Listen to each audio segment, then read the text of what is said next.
Hello दोस्तों, स्वागत करते हैं एक बार फिर से आप सभी का आपके अपने चैनल हाई एजुकेशन जोन पर। और आज हम फिर से आप सबके लिए इंडिया जीके की सीरीज लेके आए हैं। सीरीज में हम वही क्वेश्चन डालते हैं जो एचएसएससी एग्जाम में बार बार रिपीट होते हैं। तो चलिए स्टार्ट कर लेते हैं फर्स्ट क्वेश्चन से। फर्स्ट क्वेश्चन हमारे पास है, वायुमंडल के किस परत में ग्रीन हाउस का प्रभाव सर्वाधिक होता है? तो राइट ऑप्शन हमारे यहाँ पे बी हो जाएगा, अक्षोभ मंडल। अक्षोभ मंडल में ग्रीन हाउस का प्रभाव सर्वाधिक होता है। क्वेश्चन ये भी पूछा जा सकता है कि ओजोन लेयर कहाँ पे पाई जाती है? तो ओजोन परत जो है वो समताप मंडल में पाई जाती है। और ओजोन परत की मोटाई किस यूनिट में मापी जाती है, ये भी पूछा जा सकता है। तो डाबसन यूनिट में मापी जाती है। किस में मापी जाती है? डाबसन यूनिट में। नेक्स्ट क्वेश्चन है, मुगलों ने अहोमों पर कब हमला किया था? तो राइट ऑप्शन हमारा यहाँ पे ए रहेगा, 1662। मुगलों ने जो है 1662 में अहोमों पर आक्रमण किया था। और इस युद्ध में जो है मुगलों की जीत हुई थी, अहोमों की हार हुई थी। और मुगलों की तरफ से नेतृत्व किसने किया था इस युद्ध का? तो मीर जुमला ने जो है इस युद्ध का नेतृत्व किया था। और मीर जुमला कौन थे? ये बंगाल के जो है एक सूबेदार थे। इंपॉर्टेंट क्वेश्चन है, पूछा जा सकता है। नेक्स्ट क्वेश्चन है, वायुमंडल में कितने प्रकार की मुख्य गैस पाई जाती है? तो राइट ऑप्शन हमारे यहाँ पे बी रहेगा, 4। वायुमंडल में मुख्य तौर पे जो है 4 प्रकार की गैसें पाई जाती है। सबसे ज्यादा मात्रा नाइट्रोजन की होती है। नाइट्रोजन की कितनी मात्रा होती है इसमें? तो 78.08% होती है। उसके बाद फिर ऑक्सीजन की होती है 20.93%। उसके बाद फिर कार्बन डाइऑक्साइड इसमें कितनी होती है? तो कार्बन डाइऑक्साइड इसमें 0.03% होती है। और ऑर्गन कितनी होती है? तो ऑर्गन 0.93% होती है। नेक्स्ट क्वेश्चन है, गौड़ीय वैष्णव संप्रदाय की स्थापना किसने की थी? तो राइट ऑप्शन हमारा यहाँ पे ए हो जाएगा, चैतन्य महाप्रभु। गौड़ीय वैष्णव संप्रदाय की स्थापना चैतन्य महाप्रभु ने की थी। ये क्वेश्चन जो है एचएसएससी के द्वारा तहसीलदार के एग्जाम में पूछा गया था। तो इसका राइट आंसर चैतन्य महाप्रभु रहेगा। और बजेंद्र कुमार भी जो है चैतन्य महाप्रभु को ही कहते हैं। तो ऑप्शन में आपको इसकी जगह बजेंद्र कुमार भी लिखा मिल सकता है, तो भी हम इसी का नाम है ये। नेक्स्ट क्वेश्चन है, कौन सी परत सूर्य से आने वाली पराबैंगनी किरणों से हमें बचाती है? तो राइट ऑप्शन हमारा यहाँ पे सी रहेगा, समताप मंडल। समताप मंडल जो है वो सूर्य से आने वाली पराबैंगनी किरणों से बचाती है, क्योंकि इसमें ओजोन लेयर पाई जाती है, इसलिए इसमें ओजोन लेयर पाई जाती है। और कई बार ये क्वेश्चन एग्जाम में इस तरह से पूछा जाता है, यहाँ पे ना समताप मंडल ऑप्शन में डालता ही नहीं है एग्जामिनर, वो यहाँ पे ओजोन परत ही डाल देता है। तो हमारा आंसर फिर ओजोन परत हो जाएगा। नेक्स्ट क्वेश्चन है, राजा मान सिंह ने इनमें से किस जनजाति पर हमला किया था? तो राइट ऑप्शन हमारा यहाँ पे सी रहेगा, चेर। चेर जनजाति पर जो है राजा मान सिंह ने आक्रमण किया था। और किसकी तरफ से किया था? तो मुगलों ने जो है चेर जनजाति पर आक्रमण किया था। और मुगलों की तरफ से राजा मान सिंह ने किया था। और यह भी पूछा जा सकता है कि राजा मान सिंह ने चेर जनजाति पर आक्रमण कब किया था, या मुगलों ने चेर जनजाति पर आक्रमण कब किया था? तो 1591 में। 1591 में जो है यह आक्रमण किया था चेर जनजाति पर। नेक्स्ट क्वेश्चन है, हर्यक वंश के किस शासक को कुणिक कहा जाता है? तो राइट ऑप्शन हमारा यहां पे हो जाएगा ए, अजात शत्रु। हर्यक वंश के जो है अजात शत्रु शासक को कुणिक भी कहा जाता है। एचएसएससी के द्वारा पूछा हुआ क्वेश्चन है ये भी। और अजात, इससे क्वेश्चन ये भी बनता है कि किस वंश को पितृ हत्यारा वंश कहा जाता है। बहुत बार ये क्वेश्चन पूछा जाता है। तो हर्यक वंश को ही पितृ हत्यारा वंश कहा जाता है। और क्यों कहा जाता है? क्योंकि अजात शत्रु ने ना जो अपने पिता की हत्या की थी। और अजात शत्रु किसका पुत्र था? तो बिंबिसार का पुत्र था ये। अजात शत्रु ने जो है अपने पिता की हत्या करके ये गद्दी पर बैठा था बिंबिसार की। और कब बैठा था? जो है 493 ईसा पूर्व ये गद्दी पर बैठा था अपने पिता बिंबिसार की हत्या करके। देखिए ये बिंबिसार अलग है और बिंदुसार जो है अलग है, वो मौर्य साम्राज्य के राजा थे। नेक्स्ट क्वेश्चन है, 165 मीटर की ऊंचाई पर जाने से कितनी डिग्री तापमान कम हो जाता है? तो राइट ऑप्शन हमारा यहाँ पे हो जाएगा ए, 1 डिग्री। 165 मीटर की ऊंचाई पर जाने से जो है कितने डिग्री तापमान कम हो जाता है? 1 डिग्री तापमान कम हो जाता है। नेक्स्ट क्वेश्चन है, हालात कन्हैया किसकी रचना है? तो राइट ऑप्शन हमारा यहाँ पे हो जाएगा बी, अमीर खुसरो। हालात कन्हैया रचना जो है वो अमीर खुसरो की है। और अमीर खुसरो से जुड़े हुए क्वेश्चन मैं हर वीडियो में डाल रही हूँ, क्योंकि पूछे जाते हैं हरियाणा में इससे जुड़े हुए क्वेश्चन। नेक्स्ट क्वेश्चन है वायुमंडल के ऊपरी परत के अध्ययन को क्या कहते हैं? तो राइट ऑप्शन हमारा यहाँ पे ए हो जाएगा, एरोलॉजी। वायुमंडल के ऊपरी परत के अध्ययन को एरोलॉजी कहा जाता है। और वायुमंडल की निचली परत की अध्ययन को जो है क्या कहा जाता है? तो उसको मेट्रोलॉजी कहा जाता है। ऊपरी परत का अध्ययन एरोलॉजी और वायुमंडल की नीचे वाली परत का अध्ययन जो है मेट्रोलॉजी कहलाता है। नेक्स्ट क्वेश्चन है भारतीय जीवन बीमा निगम की स्थापना कब हुई थी? बहुत इंपॉर्टेंट क्वेश्चन है, पूछा जा सकता है एग्जाम में। तो यहाँ पे हमारा राइट ऑप्शन ए रहेगा 1956। 1956 में जो है भारतीय जीवन बीमा निगम की स्थापना हुई थी। जीवन बीमा निगम से का मीनिंग है यहाँ पे LIC। जीवन बीमा निगम को ही जो है LIC बोलते हैं। और प्रॉपर अगर डेट की बात करें तो 1 सितंबर 1956 में जो है इसकी स्थापना हुई थी। इसका मुख्यालय कहाँ पे है? LIC का। तो इसका मुख्यालय जो है वो मुंबई में है। कहाँ पे है इसका मुख्यालय? मुंबई में। नेक्स्ट क्वेश्चन है इनमें से कौन सी रचना रामधारी सिंह दिनकर की है? तो राइट ऑप्शन हमारा यहाँ पे हो जाएगा ए, कुरुक्षेत्र। कुरुक्षेत्र जो है वो रामधारी सिंह की रचना है। अभी जो ग्राम सचिव का एग्जाम हुआ था उसमें पूछा हुआ है ये क्वेश्चन।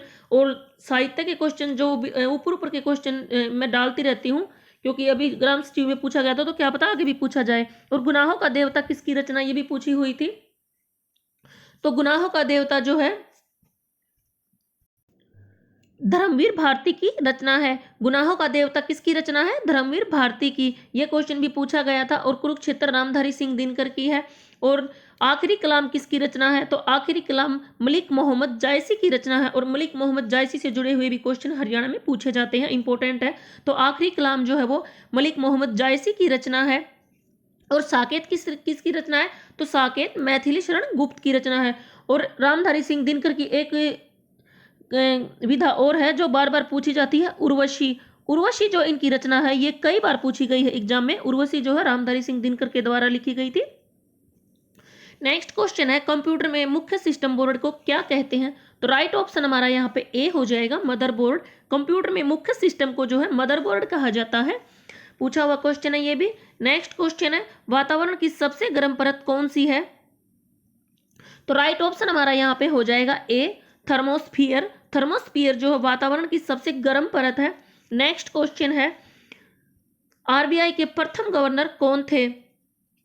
तो यहाँ पे हमारा राइट ऑप्शन हो जाएगा B, sir Osborne Smith. Sir Osborne Smith जो है RBI के प्रथम गवर्नर थे। और ये क्वेश्चन दो तरीके से पूछा जाता है। एक तो ये पूछा जाता है कि RBI के प्रथम गवर्नर कौन थे, आंसर ये होगा।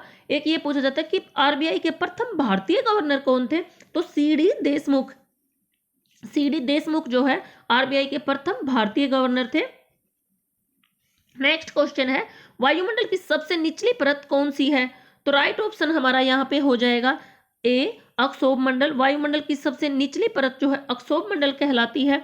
नेक्स्ट क्वेश्चन है कंप्यूटर में कौन सी मेमोरी परमानेंट कहलाती है? तो राइट ऑप्शन हमारा यहाँ पे ए हो जाएगा, रोम। कंप्यूटर में कौन सी मेमोरी परमानेंट कहलाती है? तो रोम मेमोरी जो है वो परमानेंट कहलाती है। इसकी फुल फॉर्म भी पूछी जा सकती है। तो इसकी फुल फॉर्म मैंने यहाँ पे लिख दी है, read only memory. Read only memory जो है इसकी फुल फॉर्म है। और हिंदी में इसकी फुल फॉर्म क्या है? तो केवल पठनीय सामग्री। इंग्लिश में रीड ओनली मेमोरी, हिंदी में केवल पठनीय सामग्री। और ये होता क्या है? तो ये एक सॉफ्टवेयर को स्टोर करने के लिए जो है ना ये मेमोरी बहुत उपयोगी है। और पढ़ने लिखने में जो है ये यूज होती है। और इसमें क्या होता है ना, इसको बदला नहीं जा सकता। ये एक, क्योंकि ये स्थायी है, ये एक क्योंकि ये गैर वाष्पशील मेमोरी है। ये भी पूछा जा सकता है कि रोम मेमोरी किस प्रकार की मेमोरी है? तो ये गैर वाष्पशील मेमोरी है। नेक्स्ट, इसको बदला नहीं जा सकता है। और नेक्स्ट क्वेश्चन है मुख्य चुनाव आयुक्त की नियुक्ति कौन करता है? तो राइट ऑप्शन हमारा यहाँ पे सी हो जाएगा, उपराष्ट्रपति। मुख्य चुनाव आयुक्त जो है की नियुक्ति मुख्य चुनाव आयुक्त की नियुक्ति जो है राष्ट्रपति करता है। नेक्स्ट क्वेश्चन है वायुमंडल में मुख्य कितनी परतें होती हैं? तो राइट ऑप्शन हमारा यहाँ पे हो जाएगा सी, 5। वायुमंडल की मुख्य परतें जो है वो 5 होती हैं। नेक्स्ट क्वेश्चन है रानी की वाव कहाँ पर स्थित है? तो राइट ऑप्शन हमारा यहाँ पे हो जाएगा ए, गुजरात। रानी की वाव जो है वो गुजरात में है। और कल एक कमेंट आया था इससे पहले वाली वीडियो में मैंने एक क्वेश्चन करवाया था कि रानी की बावड़ी कहाँ पर स्थित है। तो रानी की बावड़ी जो है वो राजस्थान में है, जो बूंदी के राजा अनिरुद्ध की पत्नी रानी नथावत ने बनवाई थी। और रानी की वाव गुजरात में है। ये दो अलग अलग क्वेश्चन है। रानी की वाव गुजरात में है और रानी की बावड़ी जो है वो राजस्थान में। कई जगह रानी जी की बावड़ी भी लिखा मिलता है, उसके साथ जी लगा दिया जाता है। तो एक लड़के ने कमेंट किया था कि मैम रानी की बावड़ी गुजरात में है। तो देखिए रानी की बावड़ी गुजरात में नहीं है, ये अलग अलग क्वेश्चन है। रानी की बावड़ी राजस्थान में स्थित है और जो है रानी की वाव है वो जो गुजरात में आप बोल रहे थे ना कि रानी की बावड़ी, वो रानी की वाव है गुजरात में। और इसका निर्माण किसने करवाया था रानी की वाव का? तो इसका निर्माण जो है ना रानी उदयमती ने करवाया था अपने पति की याद में। रानी उदयमती ने जो है अपने पति भीमदेव सोलंकी की याद में करवाया था। सोलंकी वंश के ये राजा थे भीमदेव, और इनकी पत्नी उदयमती ने जो है इसका निर्माण करवाया था। और इससे ना बहुत इंपॉर्टेंट क्वेश्चन बनते हैं रानी की वाव से। रानी की बावड़ी को चाहे पूछे या ना पूछे, हालांकि वो क्वेश्चन पूछा हुआ है HSSC के द्वारा, लेकिन रानी की वाव को जो है ना यूनेस्को के द्वारा विश्व धरोहर भी घोषित किया गया। और कब किया गया था? तो 22 जून 2014 में जो है रानी की वाव को विश्व धरोहर घोषित किया गया है। पूछा जा सकता है ये क्वेश्चन। और इससे एक इंपॉर्टेंट क्वेश्चन ये बनता है कि 2018 में RBI के द्वारा जो है ना रानी की वाव को 100 रुपए के नोट पे प्रिंट किया गया है। तो किसके ऊपर किया गया? 100 रुपए के नोट पे RBI के द्वारा जो है 2018 में रानी की वाव को प्रिंट किया गया है। बहुत इंपॉर्टेंट है ये रानी की वाव, और इसको ना प्रेम का प्रतीक माना जाता है। अगर ये भी पूछ लिया जाए तो रानी की वाव किसका प्रतीक माना जाता है? तो रानी की वाव को जो प्रेम का प्रतीक माना जाता है। और आपका जो है शंका आपकी दूर होगी जिसने कमेंट किया था। नेक्स्ट क्वेश्चन है वायुमंडल की किस परत में बादल गरजते हैं? तो यहाँ पे हमारा राइट ऑप्शन हो जाएगा ए, अक्षोभ मंडल। अक्षोभ मंडल में बादल गरजते हैं क्योंकि इसमें है ना थोड़ी सी बोलने में दिक्कत हो रही है भाई, अभी तबीयत ठीक नहीं हुई है। तो समताप मंडल के बारे में बता देती हूँ। समताप मंडल में जो है ना हवाई जहाज उड़ाए जाते हैं। वायुमंडल की किस परत में बादल गरजते हैं? तो आंसर अक्षोभ मंडल हो ही गया है। और समताप मंडल में जो है ना हवाई जहाज उड़ाए जाते हैं क्योंकि इसमें वायु का घनत्व कम होता है समताप मंडल में।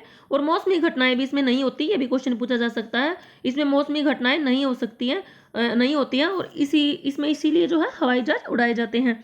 नेक्स्ट क्वेश्चन है विश्व में सबसे ज्यादा मानक समय रेखा किस देश में है? तो राइट ऑप्शन हमारा यहाँ पे हो जाएगा बी, रूस में। रूस में जो है सबसे ज्यादा मानक समय रेखाएं हैं, यानी कि यहाँ पे टाइम जोन की मैं बात कर रही हूँ।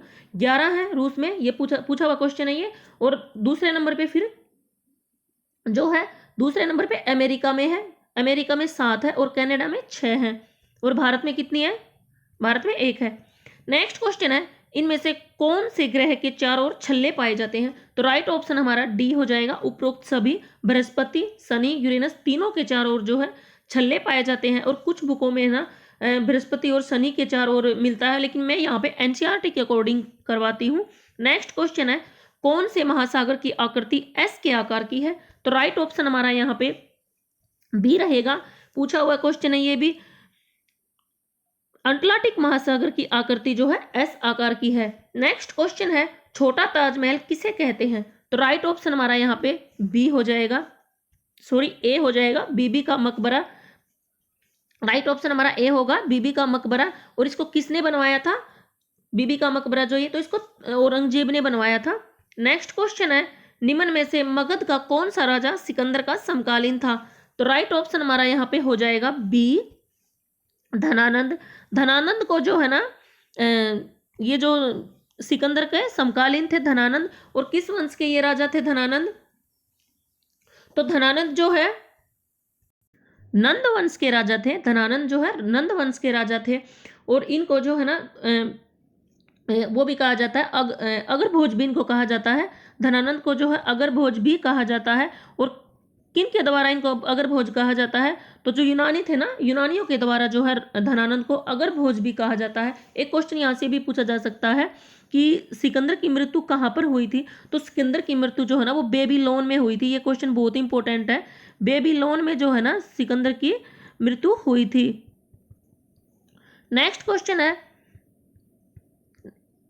अब ये क्वेश्चन मैं टेस्ट की ले डाल रही हूँ भाई। ये क्वेश्चन मैं पहले करवा चुकी हूँ, तो आप इनका आंसर कमेंट बॉक्स में देना। और अगर आपको मेरी वीडियो अच्छी लगती हो तो एक लाइक और कमेंट जरूर किया करो और शेयर जरूर किया करो भाई।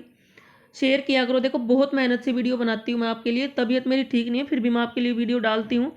नेक्स्ट क्वेश्चन है, खालिक वारी किसकी रचना है? नेक्स्ट है, कंप्यूटर का कौन सा भाग गणना और तुलना के लिए जाना जाता है? करवा चुकी हूं मैं ये क्वेश्चन। जॉर्ज पंचम को इंग्लैंड का राजा कब बनाया गया? नेक्स्ट है, राष्ट्रीय गान में उत्कल शब्द किस राज्य को दर्शाता है?